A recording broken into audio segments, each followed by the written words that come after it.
What the frig is this thing called again? Wagoneer EV? It's not a pistol grip shifter. There is a screen right here for the passenger that's kind of tinted so the driver can't look at it.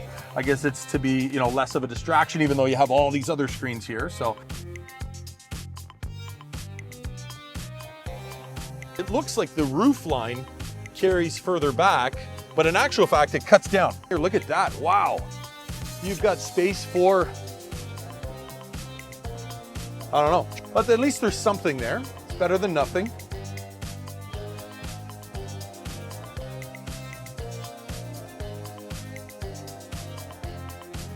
Okay. They figure that the owners want to touch a lot of buttons because they put a lot of buttons in here. Well, this is the Jeep. Nope. So if you're used to something like a Rivian or you're used to something like a Tesla, you'll find this very much a step down. Well, finally, we get to take our first look at the Wagoneer EV. This is a fully electric Jeep from Stellantis, and I wanted to actually draw your attention. Let's start at the front here. Draw your attention to the front grille here. This is kind of cool. They've got a light bar that comes across the front, and it's reflecting or refracting that light off of this kind of textured surface. Now, there's one other place where we've seen that, and that's actually the new tail lamp on the refreshed Model Y. So that's kind of cool. I'm not sure who did it first, but hey, we've got some reflective light here in the Jeep grille. Again, Jeep has been known through the years for their traditional 7-slot grille, kind of iconic. So it's cool they added a little lighting feature to it. Got some aero treatment down here. Looks like a couple of sensors here for sonar, radar, that type of thing up front. And I'm sure it'll have some sort of driver assist software built into it. Come around the side here, what do we got here? We got a 20-inch wheel. Yeah, it looks like Falcon 20-inch wheel. And kind of a skinnier tire, but I guess that's to do with range. But yeah, I guess we'll take a look inside. Well, inside here, you'll notice that it is in traditional Stellantis style and design. We've got a nice flat bottom steering wheel. I kind of like it.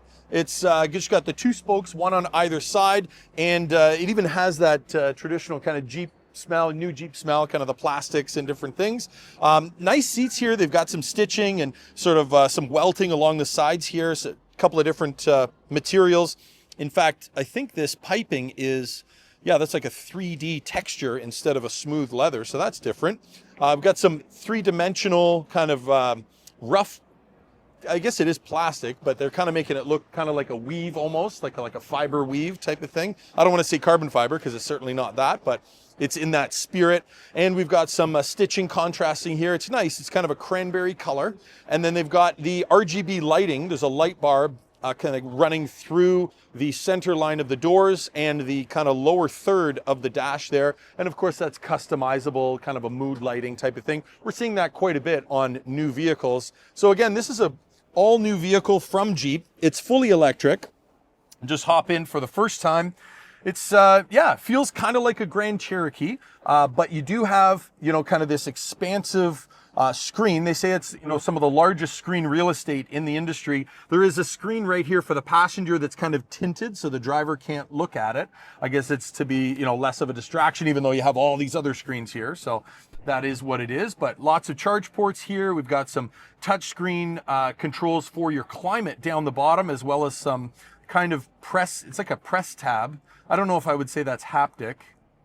Maybe arguably sort of haptic, but bird's eye view camera. And the steering wheel is kind of different. I don't mind it. It's got a little bit of a flat bottom, flat top, but it is quite tall, so that's interesting. Shifter is in the center, just a rotary knob, and then you have your 4-wheel drive modes, I guess. But again, it's all electric, so that's all customizable through software. Interior-wise, yeah, size-wise is very much Grand Cherokee. Very, very similar to Grand Cherokee. Not the extended one, the standard one. Good sound system in it. It does have Macintosh premium audio, so that always sounds nice. Nice display here. Looks pretty good to me. Again, traditional. It's very familiar because I used to sell Jeep products for a very long time, so this is, very familiar feeling to me. They have done something nice here. They have integrated the vents up into this with a kind of a symmetrical chrome line here. So the vents aren't hidden, but they're kind of nicely integrated into the dash. And that's sort of a brief overview of the interior of the Wagoneer. Let's have a look at the back. So outside here, you can see we've got recessed door handles. Again, that helps with aerodynamics. Check this out. This is our charge port door, so it's not power release, it's a manual release. You got to push on it to open it up. But look at the size of this thing. It's about a foot long and about, I don't know, just over 6 inches tall. We've got our J1772 plug here, and then you've got the plugs here. Okay, that's interesting. So this is for CCS charging. This is your DC pins. And the door here has kind of a ridge you would think would pull down, like Chevrolet has it, it flips down, but this actually hinges from the left. So I don't know why they didn't put the pull tab on this side. They put it on the top, so that's interesting. Anyways, they did put a drain hole there, so that's nice. So if you do get some water in there, it'll drain out. That's good. Wagoneer S badging up top here, kind of thin light bar across the back. So it's keeping some of that sort of traditional Jeep, sort of Grand Cherokee Wagoneer vibe, but sort of modernizing it, sleeking it out a little bit more. I see we've got a body line right here. So traditionally with a Jeep, and it looks like with this one as well, that will pop off and expose a trailer hitch. You get a class 4 receiver hitch and wiring, so you can do a little bit of towing. I'm sure they're gonna have that available on the Jeep. Let's see if we can open this guy up here. Where's the button? Okay, so it's over on the right side. And it is the 4xe, so anything from Jeep that's electrified, whether it be the plug-in hybrid Wrangler or the Grand Cherokee, or of course the full electric Wagoneer, it's under the 4xe brand. That's kind of Jeep's new thing. So I've got a kind of an extra cargo mat in here. Underneath, we've got some storage, decent amount of storage under the back here. Looks like that's the subwoofer for the audio system, but you've got space there for charging cables and different things like that. So that's kind of cool. There's a button to open and close the hatch right here. Now, before that closes, let me just hit that again. Check this out. You have a huge amount of space right here where I can actually put my whole arm through, and you can see the antenna for the satellite radio. So let's take a look at that once it closes down. Let's see what's going on there with that body line. So the back hatch closes up. You can see we've got a giant spoiler. But take a look from the side. So when you get that side shot, it has that, it looks like the roof line carries further back, but in actual fact, it cuts down right here, kind of along the bottom edge of this sort of anodized gray graphite paint, whatever. So that's actually your body line right there, but they give you this spoiler to bring your eye line further back so it doesn't look so hatchbacky.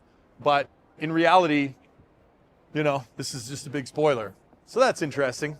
Helps with aerodynamics, I guess, and efficiency. Although this is cool, they put the rear camera up top here. So you've got the backup camera here, and then you've got the camera for the rear view mirror up top. So that's kind of nice. I do like that. So, you know, in theory, even if this was covered with snow, you can still see out the back with the camera. So that's kind of neat.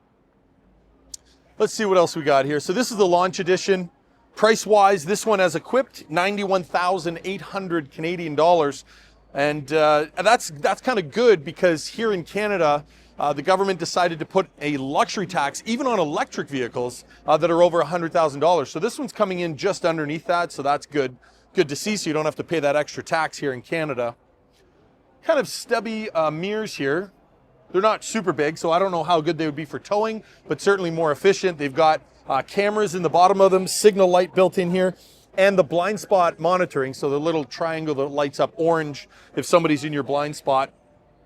I want to see if we can pop the frunk. Let's see what the situation's like down there.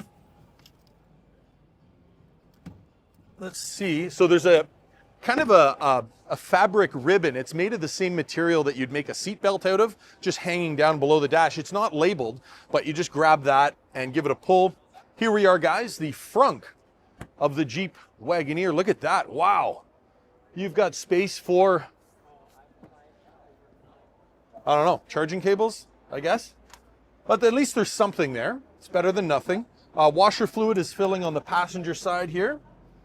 And that looks like that's kind of all there is. There's a fireman's access up on this side here and a couple of access panels that kind of pop off for service and that sort of thing. And it looks like, yeah, it seems like the frunk liner's just held in with just a few of these 10 mil bolts. So pretty easy to pop out. In case you did spill something in there, you can rinse it out and that sort of thing. And this is clever.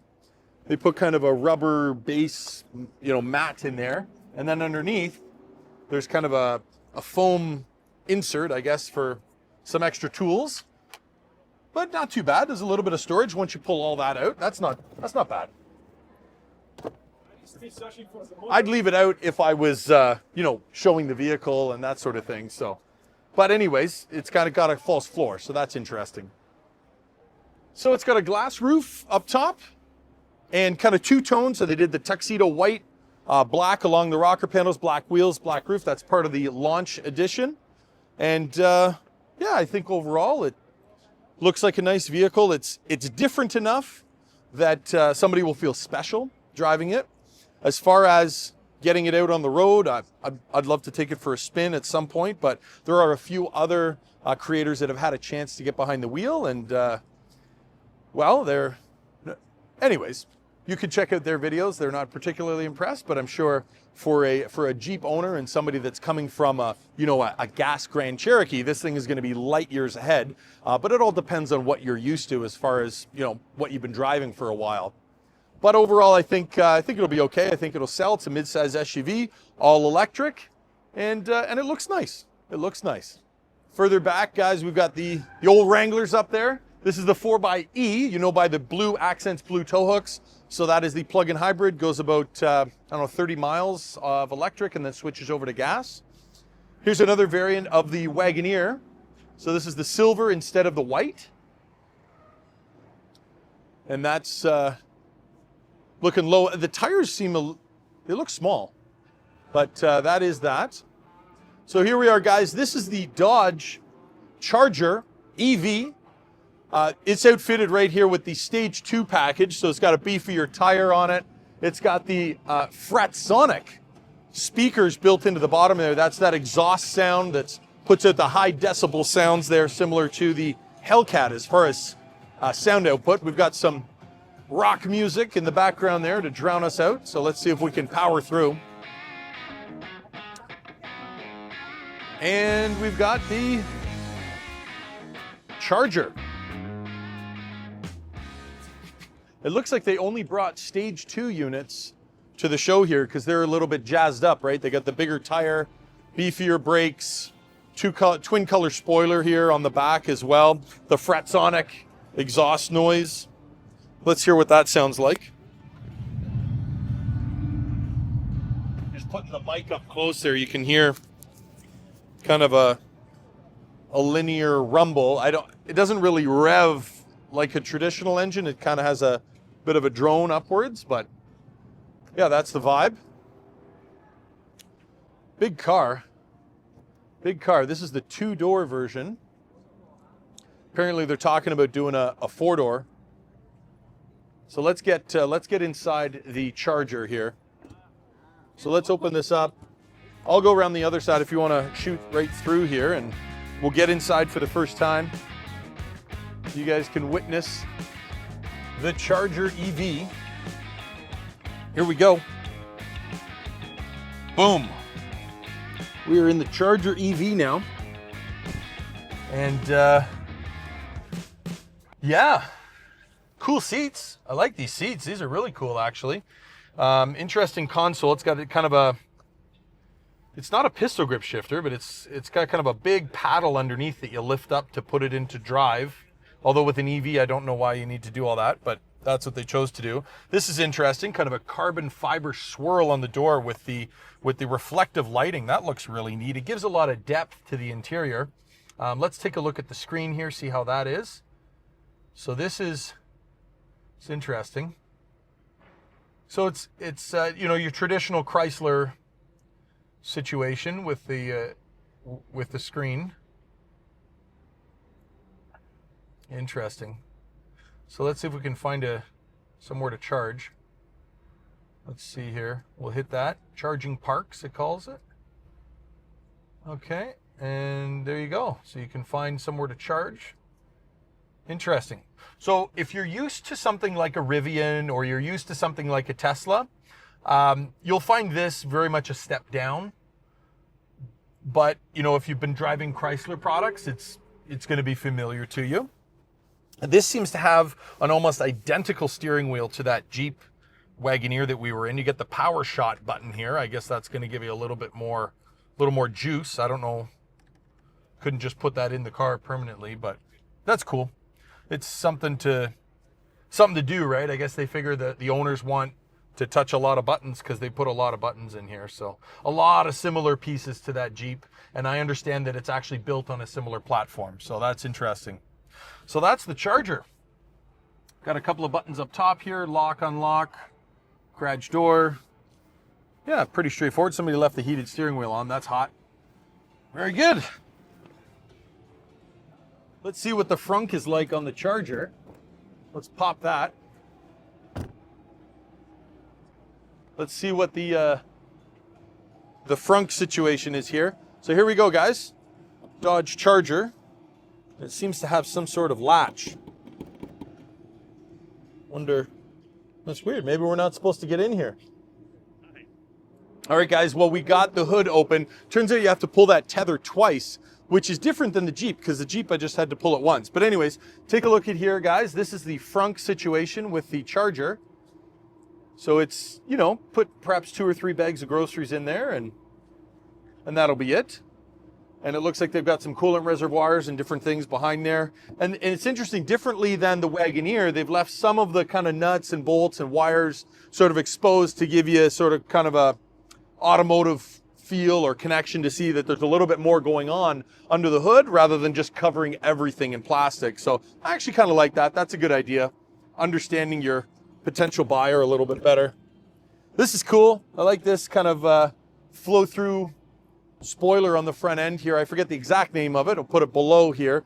But we actually looked at a couple of other EVs like the VinFast VF9, the family SUV. It had that on the front end as well. So it's something different. It's kind of cool. We got the LED light bar built in here too. And even the new Dodge logo lights up there too. That's kind of neat.